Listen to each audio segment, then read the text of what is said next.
Hello and welcome to another episode of The Kid Stays in the Podcast. I'm your host, Trey Cooper, and joining me is... Solomon Hooper. Good job. I like that. Thank you. So this week, Thank you. we have a very kind of weird episode because on the one hand, I'm really excited to talk about the 1975 Steven Spielberg classic Jaws. I know it's odd. This movie's been talked about ad nauseum since it was released. Film school essays have been written on it for decades and decades, and essays, it's a studied film. But Yes. You know what? For us, I almost said it's new. It's not really new for both of us, but Well, basically. And we also are just going to very briefly, there's not a ton to talk about, but we did get you guys all hyped up for it. We're going to discuss the first two episodes that they released of the new Rings of Power show. Yes, the Lord of the Rings show that is now the most expensive television show, I think, ever made. Really? I really think it was like $417 million budget. Jeff Bezos buy this, right? It's Amazon. Yeah, I'm sure he did. I wouldn't be Still, surprised. but it's Amazon. So anyway, let's not dilly-dally. I mean, you've made it a huge point that this discussion will be very brief. Yeah, well, I don't want us to... I really want to make sure we have enough time to talk about Jaws, and there's only 2 episodes of the show so far.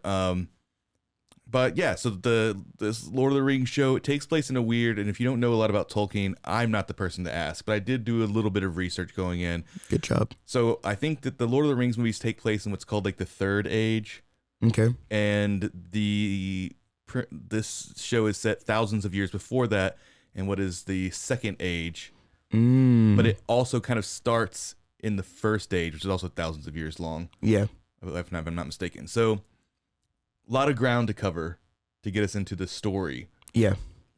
So I would just say that off the top of my head, the acting, costumes, sets, special effects, all that stuff, top notch. You can really see the budget there. Yeah. It's just everything is gorgeous. Yeah, it's one of those things where, and I'm guilty of saying this too, so I'm not making fun of anybody who says it or writes it in their blog or their reviews or whatever, but I've heard it so much with this show that it actually really is annoying me now. People saying you can really see the money on the screen. Really? Yes, so many people are saying it, and it's crass to me because that implies that they just threw money at it and it made things happen. Like the Wheel of Time show also is really expensive and it doesn't look like that great. Halo is really expensive and it doesn't look that great. You can't just throw money at the screen. Yeah, I know. You know what I mean? And make it look good. You need like some talented, like incredibly talented and devoted people behind it. So I just want to say the sets and the costuming and everything is so meticulous and perfect that this is the one thing I'll say is that it's too early to compare it to the movies. But on that front, I will compare it to the movies. They don't feel like sets. They don't feel like costumes. But that's a good thing, right? Because the movies didn't feel like sets or That's what I'm saying. Okay. Yeah. Just making sure. Yeah, so like the Harfoots, like their little area they live in, their little camp or whatever, doesn't look like a set at all. It should look really setish. It looks like a really fun, like little village, like from Scarborough Fair. Exactly. Yeah. And then, was there anything you wanted to add on that? Sorry, before I move on. No. I said my piece. I said they just chucked money at the screen. Well, the other thing I want to say is that the acting is really honestly phenomenal. And there's 2 things I was worried about. One is, was I going to be able to connect with any of these new characters? Because kind of the whole thing that we were sad about when you're leaving Lord of the Rings is, you're sure you're sad, like, oh, I'm not going to get to spend any more time with this universe now that these movies are over. But you're also sad that you're not going to, like you said last podcast, you're not going to get to spend time with your friends anymore. Yeah, I miss Legolas already. Yeah, so I was like, are we going to, be able to make new friends that we really care about as much as we care about these other people? Jury's still out on that, who knows? Secondly, will we be able to accept some of the actors playing parts of characters that were in the original movies? Specifically, we have Galadriel I'm not. No, you tried. You tried. And I wussed out of trying to pronounce it, and that made it halfway worse. through. It made it worse. It's like Galadriel. Yeah, there you go. You're much better. So Galadriel and then Elrond are the main two. There might be more that I haven't seen yet that I didn't pick up on, but I will say that besides the fact that he doesn't look like the guy who plays Elrond At all. How am I blanking on his name? It's really embarrassing to me. What do you mean? The actor's name who plays Elrond. I didn't even know he had. I don't. You didn't know he had a name. I never knew what it was. He plays Agent Smith. I'm just totally blanking on it. Oh, that guy. Never mind. You should know that. That's embarrassing. Yeah. Anyway. Everyone knows who I'm talking about. This guy, the new guy who's playing him, doesn't look like him at all. Solomon had an issue with him. I know some of my other friends have an issue, like just with the way he looks. He looks so silly. But I thought he was great, so I didn't have an issue with it at all. It took me like the second episode for me to fully be okay with it. And then Galadriel, I think she's amazing. She's immaculate. Also, you can tell that we did not look any of these things up beforehand because now I can't remember her name either. It's really shameful. Well, I can name other movies that she was in. Does that matter? Please don't do that. That just sounds really annoying. So we'll just say the new actors. Wow, this is amateur hour over here. Didn't look those people up. Well, this is what happens when you want to brief rush on through. Also, in my defense, we weren't really planning on talking about this episode. So that's fair. And the reason is because the first episode has so much ground to cover. It's well done. I thought it was really fun to watch, but it has to cover so much ground that you don't really get to know any of the characters. It's just kind of explaining to you how did we get up to this point. Yeah. And then it's not until the second episode that we really get to set up for the stories, but we don't really have a good idea of like where they're all going. Of where they're going, what's happening. Are certain people are going to be main characters? Are they dead? You know what I mean? And because of that, I wanted to wait until next week. But I had to force my father. We did 3 episodes for this show, so not for this show. We did 3 episodes so that we could follow week to week the show. But yeah, it's fine. I didn't mean for this show, the podcast show. I meant for the show that we just now watched. Oh yeah, the Rings of Power. Yeah. So I felt like y'all needed to hear it. As soon as we got the information, we got to relay it. Yeah, well, I'll say that overall, I was really excited by the end of the second episode. I am upset that I couldn't binge watch it, so I have to go week to week. But it's gorgeous. If you like the world of Lord of the Rings, I think you'll really like this. But what were your takeaways? What were some standouts for you? We just already had a full-on conversation. I don't think we need to... Well, like standout characters. What characters did you like? We didn't really talk about anything. The 2 main characters. That's who you like the most? Yes, the Harfoots I found were fine. They were just kind of annoying to me. I like the new elf that we have. The elf and his like... What's the word? The guy who's going through the tunnels? Yeah, but I can't think of the word for... the elf and his like forbidden love. Mm-hmm. I feel like that's pretty fun. Well, you didn't mention the dwarves. I was kind of leaving that for you. Well, I like the dwarves, dude. The dwarf city. I said the dwarf 3 times. Mm-hmm. I told you I should have got you an espresso. The dwarf. That I'm not low energy, Dad. Whatever. The dwarf city was so cool and massive, and I know you loved very specific things, but everything was like crazy. Because it's the first dwarven city we've actually seen like alive, unless there's thriving. No, unless there's one in The Hobbit. There isn't. Yeah, so we see all kinds of different things. I'll leave the one thing that you loved about it. Like the elevators were really cool. Like they were using like 2 giant pulleys on each side, and you could like see it. It was like an open concept elevator. There was like tons of. Jeez, that's fun to listen to. Sorry. And there's like tons of like moss and like foliage just in random spots, and it just is really, really pretty. Well, I was talking more about the characters, but since you decided not to talk about them, I'm going to have to do it myself, because I thought the dwarven characters were like my favorites. Well, I like them also. I was just talking about the. Okay. It's fine. I just thought whenever I was asking if there was any standout characters, and you just said the 2 main people, because you didn't really seem like you liked Elrond whenever we were watching it. Yeah, you was making fun of him. But then I liked him whenever we went to the dwarf place. Well, I really loved the dwarven prince. I can't remember his name either. I only remember him as the prince. Something with a D. Darmarin, Dare a Day here. Nope, none of those things. Anyway, him and his wife and his family, they were all amazing. That whole part was really just fun. It was fun, and that's the other thing. The show is serious. You know what I mean? It's not whatever, but it's it can be light when it needs to be and funny, which I thought was really appreciated because people forget that there was light, funny things in Lord of the Rings. Yeah. They get too obsessed with the seriousness of it. I really want you to talk about the thing that I left for you to talk about. No, I don't want to talk about that. That's too much in the weeds. You were. I've never seen someone fanboy over a small little thing so much. So you better speak about it right now.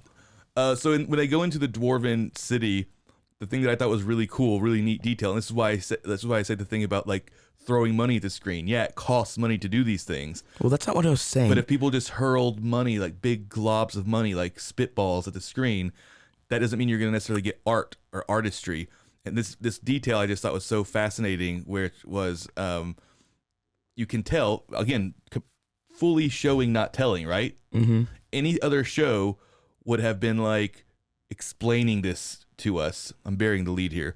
But so when they're going down going down the elevator through the dwarf city, you can see there's these huge mirrors that are reflecting sunlight from the surface, and they're enormous, like humongous, and it's rotating around. So that's how they are cultivating their crops and their trees, is they have these mirrors that reflect light, and they stay on there for a little bit, and then after a certain amount of time, it moves over. Mm-hmm. It's purely in the background. You know what I mean? Yep. It's not discussed. But if you can imagine, if this is like I hate to keep knocking on the Wheel of Time show, but if this is like Wheel of Time show, they'd been going down, and if they'd spent that money on it, they would have been like, oh, this is the light of blah blah blah. We constructed it to grow our. You know what I mean? They would have been like, if we're spending money on it, it's because we're talking about it in the script.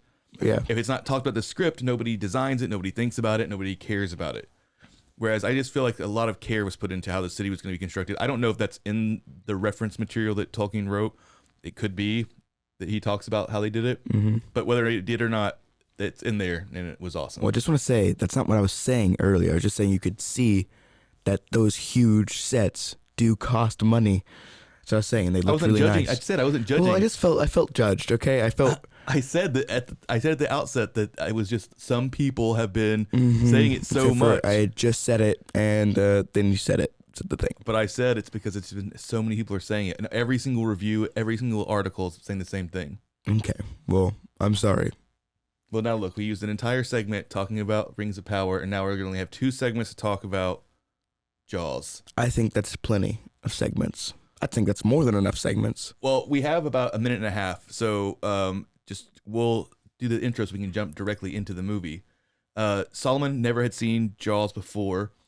I have seen Jaws. I've seen Jaws 3D. Yeah, you see Jaws 3D, the real best Jaws movie. Mm-hmm. I had seen Jaws as a child. I had seen Jaws. I saw Jaws as a child. However, it was... for a second, I thought the Jaws music was playing in my headset. I'd seen Jaws as a child, but like it'd be like I'd watch some of it on TV, and then my mom would make me turn it off, and then we'd see bits and pieces of it at film school. So I've seen the entirety of Jaws, but I can't remember ever sitting down and watching the movie front to back.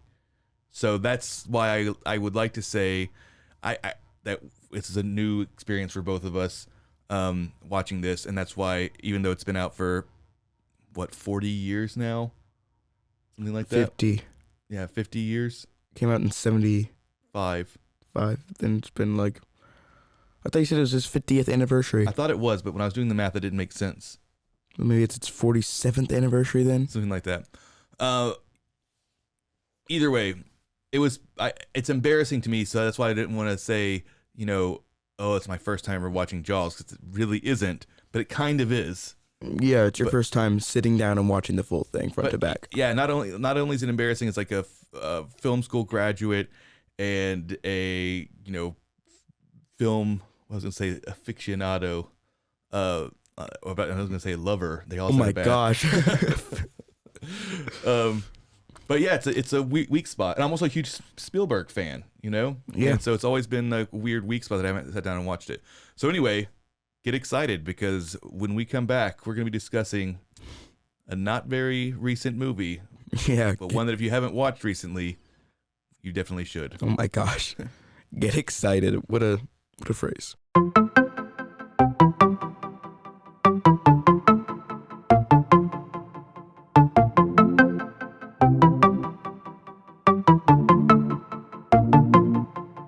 Welcome to One Star Rewind, a new podcast about those dreaded one-star reviews that every business owner hates to receive, but yet every customer loves to read. During this podcast, we will peel back that one-star review to better understand how it happened, when it happened, and what the business owner is doing after receiving that one-star review. This podcast will be about love, hate, and laughter. On One Star Rewind, we will meet with real business owners who will tell their stories and how they do rely on reviews for their business. Follow us on Facebook, Instagram, or download us at roguemedianetwork.com. Please subscribe, but only rate and review for not a one-star review. Join us each time for a new review and a new story.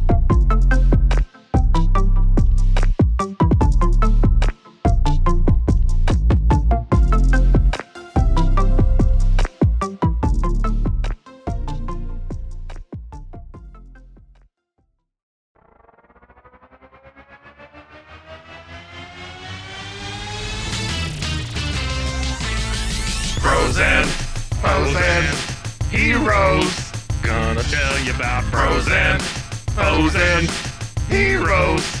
Gonna tell you about.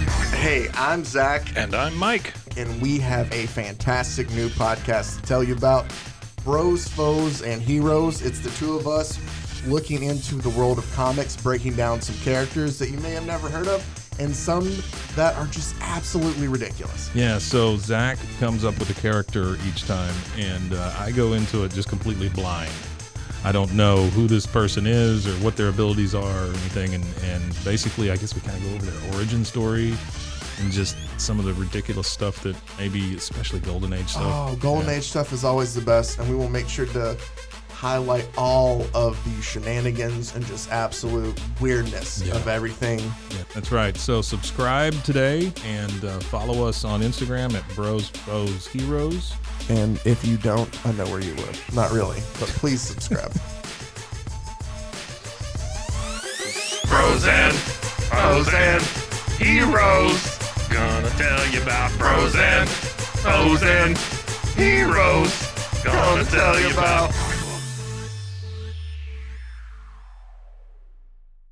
Welcome back to the Kid Stays in the podcast and our discussion of Jaws. I almost forgot what the name of our show was. That's really embarrassing. It's, Cringingly it's so. right there, and I just Also, forgot. I didn't mention for the folks who are just listening that even though I knew it was going to cover my bulging muscles, I'm wearing this is my Jaws outfit. I think it looks fitting. I'm dressed like the ocean. That's what you meant earlier. See, I'm always wearing Hawaiian stuff, so I feel like I'm always Yeah, in but my- this is like a bright blue Hawaiian shirt. It feels very Jawsy to me. Okay, all right. I'm so glad you're on theme today. So, going into this movie, this is a older movie, obviously. Mm-hmm. Before I was even born, a decade before I was born. What were you kind of thinking the movie's gonna look and feel like, and your experience was going to be? I didn't really know what to expect, honestly. I know I've heard good things about it. It's a classic, but I didn't really have any, like, except for Jaws 3D, which I don't really remember at all. I had no sense of what it could possibly be like, because I feel like it can't be so good and look really bad, and it's Steven Spielberg's first movie, so I thought maybe he was like still like getting into being a director or something like that. He's still figuring the whole thing yeah, out. trying to figure things out. So I didn't think it was gonna be like great, but I didn't think I was gonna give it like a 3. Were you thinking you were gonna be bored? No, I thought I was just gonna just sit there and watch it. I just thought I was just gonna be like, oh, okay, all right, this is happening in front of my face. Oh, just Like I didn't feel like I was gonna have a whole lot of anything personally. Well, one thing I want to just point out to our, I almost said viewers, but viewers, if And there is a listeners. viewer, but mostly listeners, the format that we saw this in was very unique. So I really just thought this was a re-release of the movie for an anniversary. But I knew there had to have been something because it was going to be shown at the IMAX, which is a different format. Mm-hmm. What I didn't know is this was like a remaster, fully Steven Spielberg approved remaster that didn't just touch up and put the image into IMAX. It also put it into 3D. So this was something I've said several times, since we watched it, but I do not like post-conversion 3D. I hate it. Mm-mm. That, for those of you that don't know, that just means when a movie is not shot in 3D and then the studio goes and retroactively tries to make it more 3D, or make it in 3D to charge you an extra, $15. And it looks like garbage. It darkens this image. It makes it blurry, makes it dim. It's like watching a movie through a dirty window. Yeah. And so when I found out that it was in 3D, I'm not going to lie, my excitement dropped Yeah. to the ground. And the only reason I bring this up, other than to highly encourage every single person listening to, if it's still showing near you, go see this in 3D at the IMAX. If it's not in 3D and it's just the IMAX version, go see it. Either way, it's a great remaster and it's a great movie to see, on the big screen. But I also wanted to discuss it because it leads into something that I think is a really interesting part of watching this movie, which is the 3D really highlights the way that this movie is composed, and how every shot is framed. And I think me and you might have talked about this a little bit before, but most movies, not just modern movies, but most movies try and use a lot of range of depth of field and focus. Do you know what I mean by that? Like, I'm genuinely asking. I'm not like saying like, "Oh, are you dumb?" I don't know. That was a Sorry, I don't know what you mean. Is it you just? So when you're shooting something, you'll want it to kind of mimic what the human eye does. Yeah. So if there's something really close to you, that thing is in focus, and the thing behind it is out of focus. Yeah. You know what I mean? Mm-hmm. So you learned this in photography. Yes, I know it. Yes. Yeah. So when you have a shallow depth of field, you have less that's in focus, right? Yes. So I'm following. but I feel like you already know all this though. Yes, I do. I know all these things. Yeah. So why did you say you didn't understand what I Well, was I saying? just didn't fully. I think maybe my mind went blank for a second. So when you're normally shooting a film, that's a lot of things that directors like to play around with. The director of photography likes to play around with, right? How shallow or deep do you want your focus to be, and are you going to rack focus between the two things? You know what I mean? Mhm. That's a common technique for you. And this movie, and now I haven't devoted enough time watching and rewatching to see if there's any shots that don't match up to this. I'm sure there are. But for the most part, the outdoor shots in this movie are essentially an infinite depth of field, right? Yeah. Like you can see on and on and on and on past the main characters. Everything crisp, sharp, focused the whole time. Mm-hmm. People talking and walking, buildings. Yeah. And my suspicion is that this was done intentionally, not just to showcase the town, the landscapes, and the vastness of the ocean, but rather to make everything feel like the the kind of scary way that the ocean can be when you're right in the middle of it and you look around, there's nothing besides water. It's infinite, but it feels almost claustrophobic. You know what I mean? Sure. That makes sense. Yeah. Like, how I have a bizarre phobia of like being in one of those whale tanks, like SeaWorld or whatever. Not at all. Did you have a brain aneurysm on the way over here? No, I've I've talked about this a million times. that you have. Oh wait, yeah. That you've like just like whenever you were like really scared of just I know what you're talking about. Just being, for some reason I thought you meant like a little whatever. It doesn't matter. It's besides the point. I was like, what are you talking about? I know that's what you've been like all morning. No, it's not. Yeah, you have been. You're like, I know what that is. I'm like, you just said that you didn't. That was understand what it one. That was just one thing earlier. That's not all morning long. Stop making me argue with you. You also just did it about the depth of field and everything. That was 5 seconds ago. Anyway, do you understand what I'm saying? So, like, I have this phobia of like being in the middle of one of those big whale tanks at like SeaWorld or whatever. Yes. And it's oddly claustrophobic feeling to me, and it's because it's not just because there's a whale in there. It's the idea of it in general. Yeah, there's just darkness. It's like being scared of the dark, but it's water. It's not darkness. It's just too much, and you can't see anything in any direction. Yeah, so it's like being scared of the dark because you can't see anything in any of the directions. Well, yeah, I'm just saying it's not dark in the whale thing that I'm talking about. Well, okay.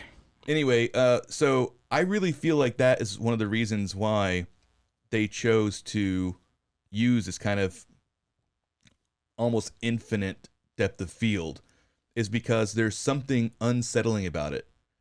You know, I'm not going to stand by this. I'm sure there are some people that would, you know, smack me down.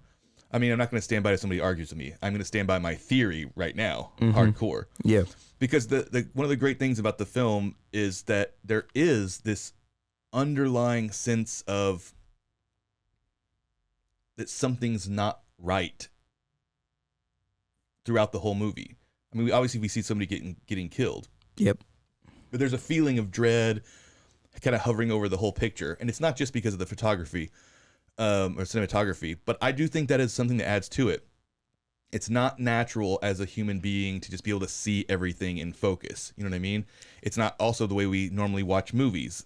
And this movie, everything's in focus. You can see like when the sheriff is standing in the streets of Amity, you can see all the way back. You can see all the houses. You know what I mean? When they're on the beach, every beachgoer is in focus, from the ones in the front all the way to the ones close to the water, and then all the way out to the infinite horizon line of the ocean. Yep. And I thought that was really interesting because the 3D conversion they did on this actually just highlights that. So it just adds depth all the way through. So the movie, when you're watching it at IMAX, it feels like you're watching it through a huge 3D diorama or something. It's kind of hard to explain. Yeah. I feel like for me, like my best, like how the best example of the 3D for me personally was, or like what you're saying, not the infinity or whatever, but it's just the scene where they're like on the boat and they're like drunk, and you can just see the beer bottle in front, and then them in the back, and then the table, and I just feel like everything felt so. It added depth. Yeah, it added so much depth because that bottle felt really, really close, and everything else felt like everything. Yeah. Yeah. No, I thought that I really can't express how much I thought that that 3D conversion was great. And like I said, I highly recommend you watch it. If they don't have it in 3D, it's fine. It's still a gorgeous print. And then kind of just a little bit. The thing is, the movie's been discussed so much that I know we're just going to be retreading ground. It's been trod over and over. Trod. Again. Yeah, it's been trod. It's a word. Yes. You should not be questioning words. No, I just feel like I've never heard the word trod in my life. Well, I'm sure there's a lot of words you've never heard in your life. Okay. You're not going to learn everything in life from TikToks. Oh my gosh. Solomon, you have one of those I learned this from TikTok hoodies. No, it's not. No, I don't. No, it's not. That's not what I... You forgot how to speak.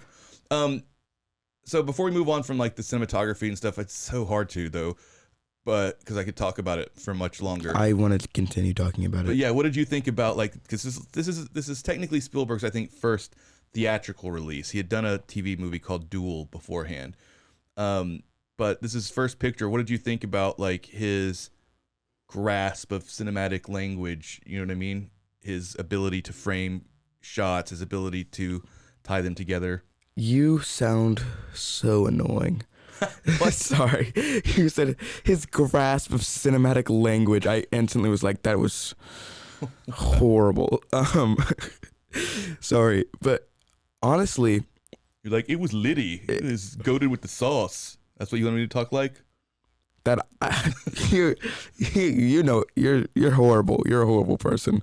But I would say, so I often talk about like certain shots, like in movies like Candyman, where there's like that's one shot, or And Candyman, that one shot. Yeah, we all like that one. okay, where the shot where they zoom out and you see like this murder scene. But there's always there's always like one shot in a movie that looks like great. Mm-hmm. But for this movie, I feel like every single shot was perfectly angled and perfectly placed, and everything was just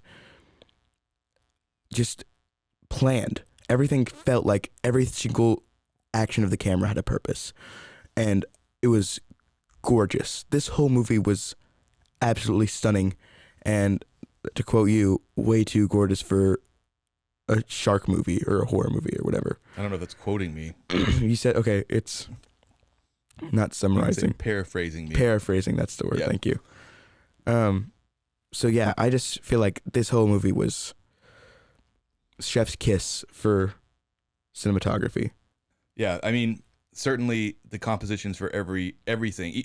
That was a thing, especially because he was a young, hungry director. Probably not a lot of stuff was getting thrown off to like the B crew. You know what I mean? Mm-hmm. That's where somebody else goes and like directs some of the shots Yeah. that are too boring for the director to get. I don't feel like that was happening here. So even shots where a director who's not as hungry, or maybe like Spielberg now, who's directed a bazillion other movies, but like they wouldn't have taken the care to frame and compose and, like you said, give, because every movie should, by the way, do what you're doing, so do what you're saying about every shot and composition and movement of the camera should be motivated and have purpose, right? Mm-hmm. In a perfect world, every movie would be like that. Every shot, every frame. But in this, yeah, scenes like where they're just having a town hall meeting. You can imagine a director just being like, all right, we're just going to do, over the shoulder, wide shot, medium shot, normal coverage. Yeah. And instead, he's doing a lot of really fun stuff in there as far as just getting it framed just right. So just the right people are in the shots, Mm-hmm. So then you have that moment where Quint runs his head down the chalkboard and it cuts over to him, Yeah. So, yeah, like I said, we could talk about that forever, but we only have one more segment and we need to get through a lot of this movie. So, we're not going to recap the plot of Jaws the world. No, that's foolishness. I feel like no one's have seen this movie before. Everybody knows at least what Jaws is about. But we're about to have to take a break. So when we come back, I want to go into kind of the structure of the movie, the 3-act structure. Each act introduces a new wrinkle or new character. I think that's new wrinkle. Yeah, or a new character. Look, Jaws music is playing back in my ears. But yeah, How did I look at that?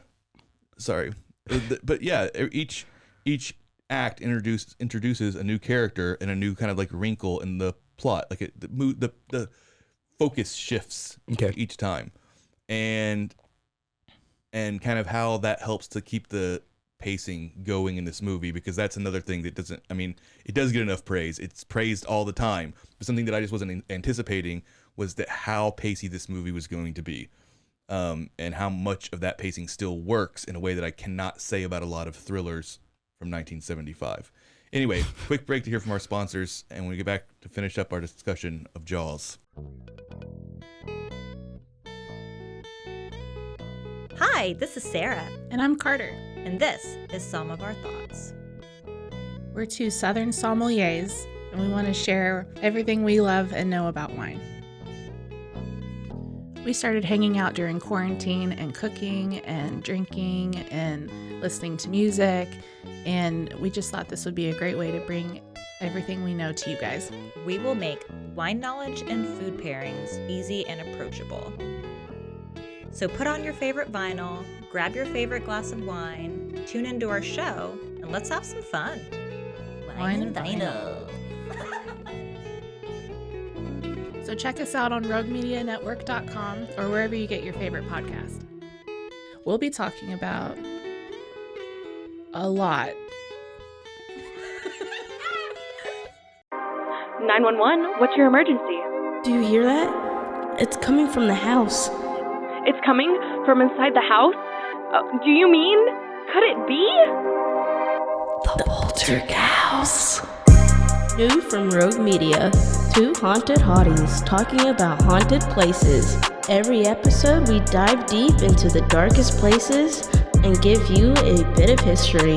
We're getting spooky in all the right places. You've gobbled your last ghoul. Follow along for the craziest and spookiest stories with Debbie's Dark Tourism.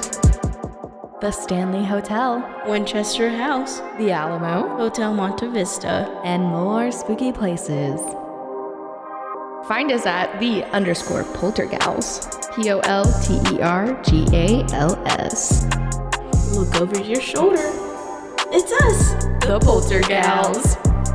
Wherever you consume the podcast, you can find us there. Welcome back to The Kid Stays in the Podcast and our discussion of Jaws. The original Jaws, but in 3D. Yeah. Not Jaws 3D. We would not like to confuse it with that. So what I was saying before the break was I wanted to kind of talk about the structure of the movie and how it's broken into 3 very clear acts, right? And each act kind of introduces us to a new character. In fact, I would almost argue that the main character, our main protagonist is Chief Brody, and he introduces the movie to us. But I would kind of argue that by the end of the movie, Brody's not even really the main character anymore. Almost. I mean, he still is. Yeah. But he kind of Shares. takes back seat. You know what I mean? Like it becomes a 3-man. Well, no, because that would imply it does become a 3-man, movie. But I'm saying that it actually becomes, each time it introduces a new character, he keeps getting sidelined more and more, right? Because Brody's big thing is that he's afraid of the water, he's afraid of boats, but he's a sheriff on an island.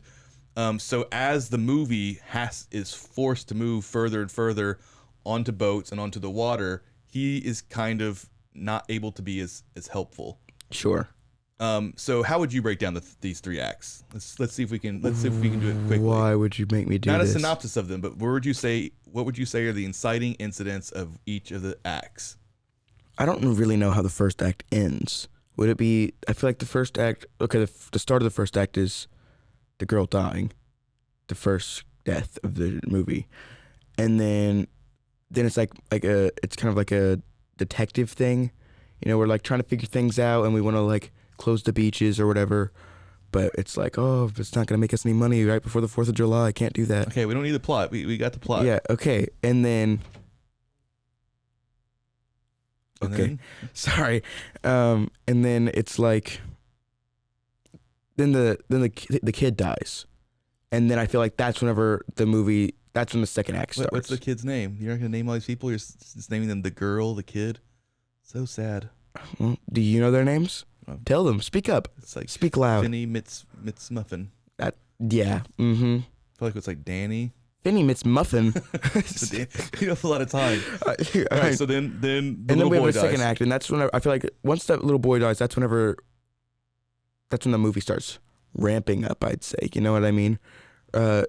Changing that. I feel like that completely shifts the movie thing. It starts more turning into like a riot, like, oh, we're gonna go kill the shark, and it's like people coming and we're trying to figure out what's happening still, but it's still like everyone's trying to murder this shark. And then the third act is the 3 main characters, they're trying to catch this shark now. Yeah, so I would break it down, I think, pretty simply as far as what from the character point of view, right? So I'd say it is, is there a shark? Oh, there definitely is a shark. What are we going to do about it? And then kill the shark. Those are how I would just say from the point of view of the characters what their 3 acts are. Okay. And that's a terrible description of how the acts are, but I think that works. No, I think that's a great description. So at the beginning of Chief Brody, he's like trying to figure out what happened to this person. He assumes it's a shark attack. He immediately wants to close the beaches. He's cautious. He's wise, like you said. Larry doesn't want to. Larry needs that sweet 4th of July dough. Mayor Vaughn. Stop calling him Mayor Vaughn. That's what they call him. Solomon kept arguing that his name is Vaughn, which it is, but nobody calls him Vaughn the whole movie long. They call him Larry. The thing is, it's not true, and for 2, that's his name in the credits is Vaughn. Just letting you know. It doesn't say Larry Vaughn. It just says Vaughn. I don't believe that's true. Well, We're not going to argue about the credits. That's in a lifetime of stupid arguments that I've had with you. That would be the stupidest. So, once we move into the second act, then we're introduced to Richard Dreyfuss's character Hooper, and he is kind of, he's like young, arrogant, educated, fun. Yeah, he's fun. He's funny. He's my favorite charming character, or at least in the first time we see him. Yeah, one of my favorite shots in this movie, and it's so weird 'cause it's just a dialogue scene, is whenever Hooper and Brody are both trying to convince Larry that the shark is still out there and that shark, gonna eat people up because they think they already caught the shark. They didn't, it's just a tiger shark. But it's just a 3-shot where Mayor Larry is on the left, Hooper's kind of in the middle, and then Brody on the right side.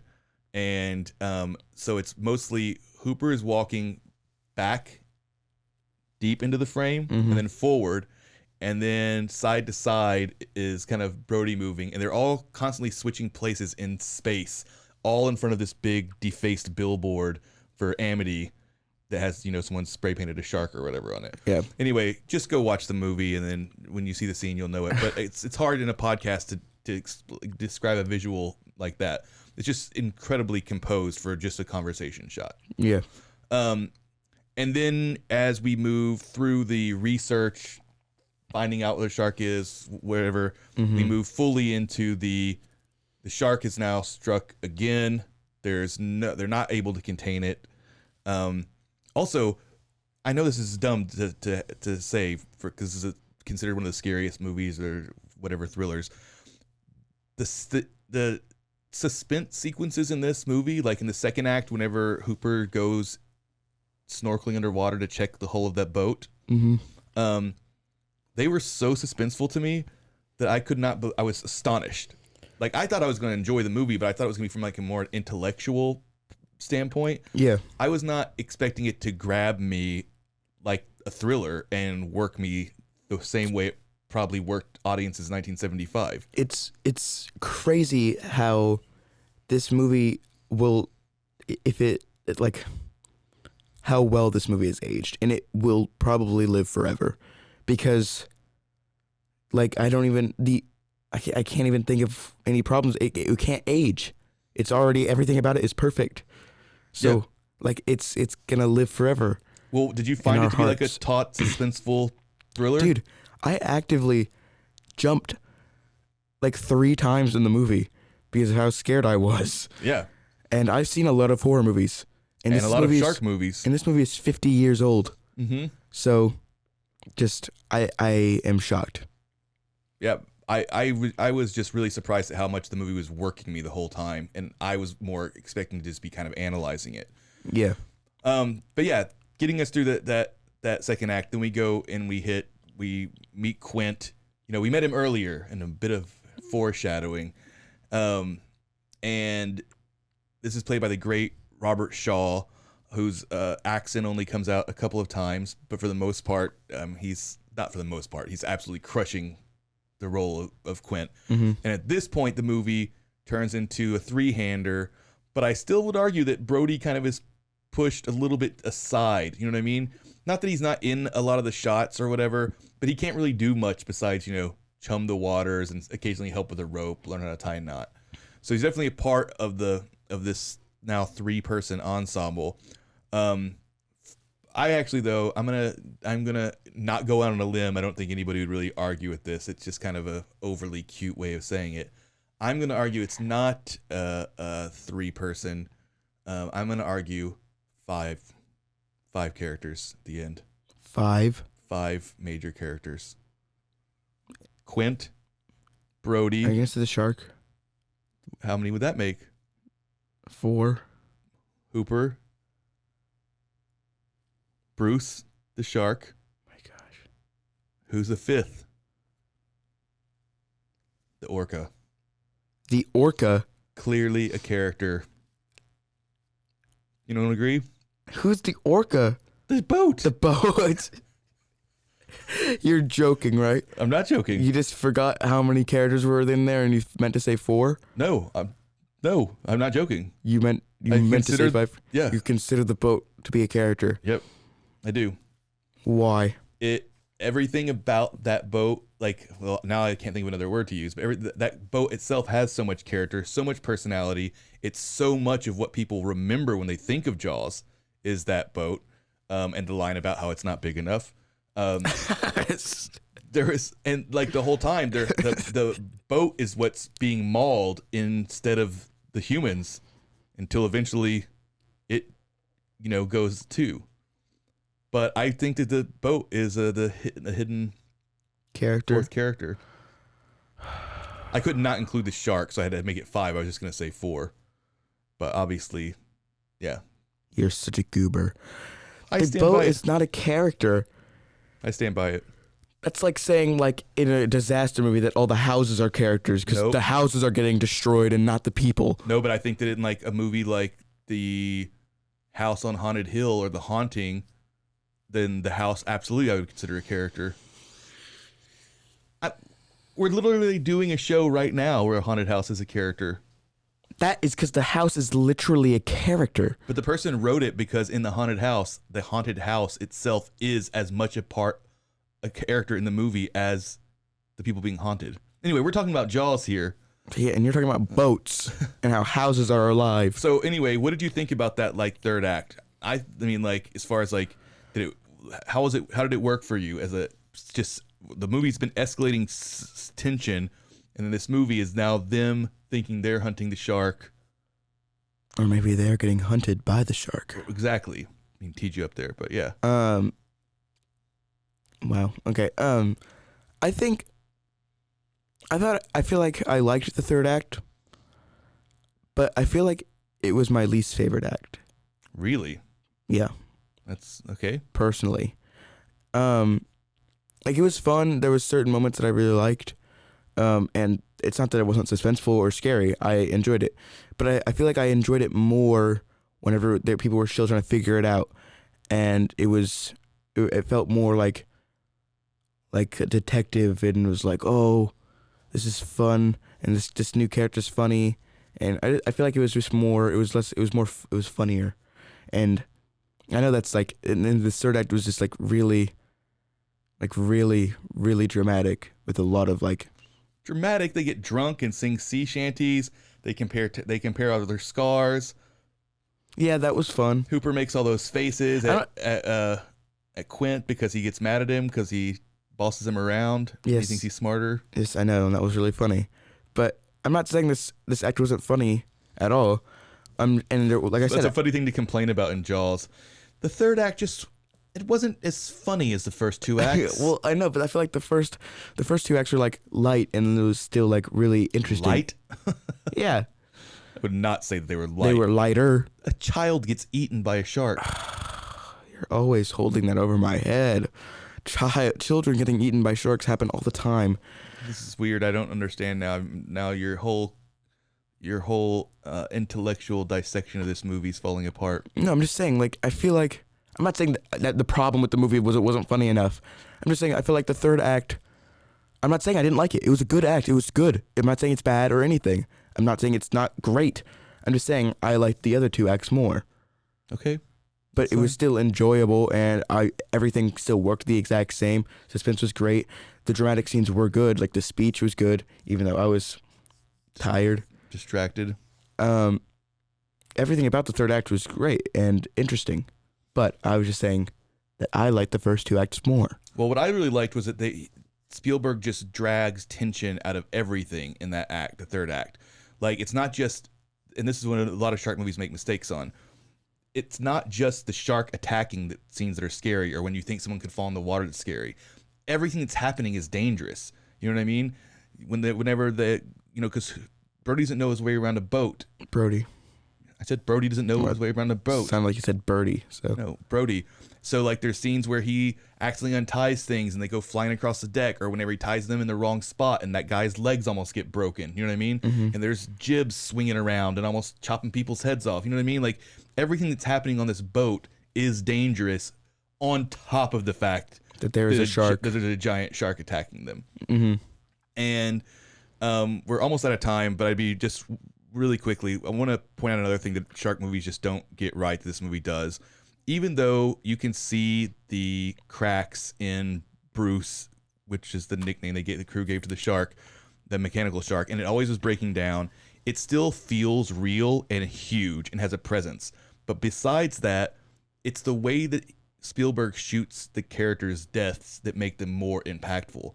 These people seem like these are people that, for the most part, you care about, and for just because she seems young and innocent and having fun, you care about the person at the very beginning of the film that gets attacked. Mm-hmm. But also, they do not make this look fun. It's always shot outside of the water, probably because they needed to do that, but it's more effective because you get to see how much they're suffering, how much they're afraid.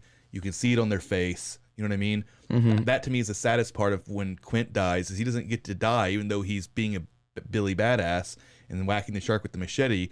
He's still screaming and he's still horrified and he's still in agony. Mm-hmm. And you see that on Robert Shaw's face. And I think focusing on characters and those situations is so much more terrifying and powerful than just, oh, we have better special effects now and we can show people's arms and legs and whatever getting ripped off in violent motion. Yeah.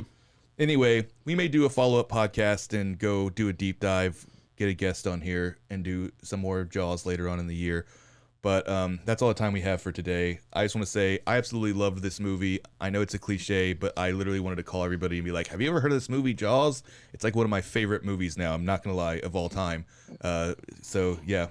Yeah. I'd say pretty great. Shockingly good.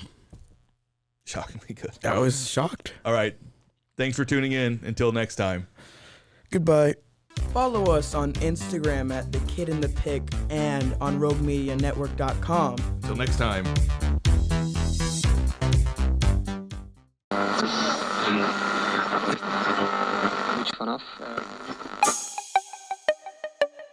This has been a Rogue Media podcast.